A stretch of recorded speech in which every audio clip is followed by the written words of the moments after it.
Welcome to ohms cooking lab. বন্ধুরা, আজকে তোমাদের সাথে শেয়ার করব মিডল ইস্টের একটা জনপ্রিয় রেসিপি, সেটা হচ্ছে ফলাফল। আর ফলাফল কিন্তু ভীষণ টেস্টি একটা স্ন্যাক্স আইটেম। এটা কি দিয়ে বানাতে হয় আর কিভাবে সহজেই বাড়িতে বানিয়ে ফেলবে তার রেসিপি নিয়ে আমি হাজির হয়েছি। তার জন্য তোমাদের দেখতে হবে পুরো ভিডিওটা। ফলাফল খুব হেলদি একটা রেসিপি আর স্ন্যাক্স আইটেম হিসাবে এটা কিন্তু ভীষণ জনপ্রিয়, তাই এটা সহজেই রেগুলারলি তোমরা বাড়িতে বানিয়ে ফেলতে পারো।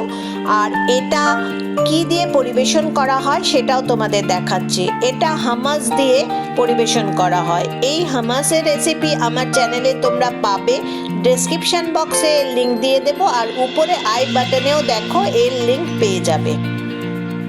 এর জন্য কি কি লাগবে দেখো, আমি 1 কাপ মানে এখানে 1 বাটি নিয়েছি, যে কোনো একটা বাটি নিয়ে নেবে সেই মাপ অনুযায়ী। আমি এখানে গোটা মুগ ডাল সারা রাত ভিজিয়ে রেখেছিলাম, তার মধ্যে সম পরিমাণে আমি পেঁয়াজ কুচিয়ে নিয়েছি। দেখো পেঁয়াজটা আমি সমান পরিমাণে নিয়েছি, কাঁচা লঙ্কা 3-4টে যেরকম ঝাল খাও সেই হিসাবে, আর রসুন 10-12টা বা 15টাও তোমরা নিতে পারো, বেশি হলে খুব ভালো টেস্ট পাবে। আর নিয়েছি ধনে পাতা।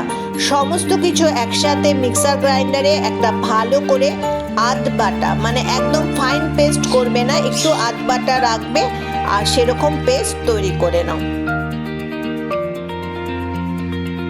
মিক্সার গ্রাইন্ডারে দেখো পেস্ট করে নিয়েছি, কিন্তু আমি ফাইন পেস্ট করিনি, একটু আধ বাটাই রেখেছি।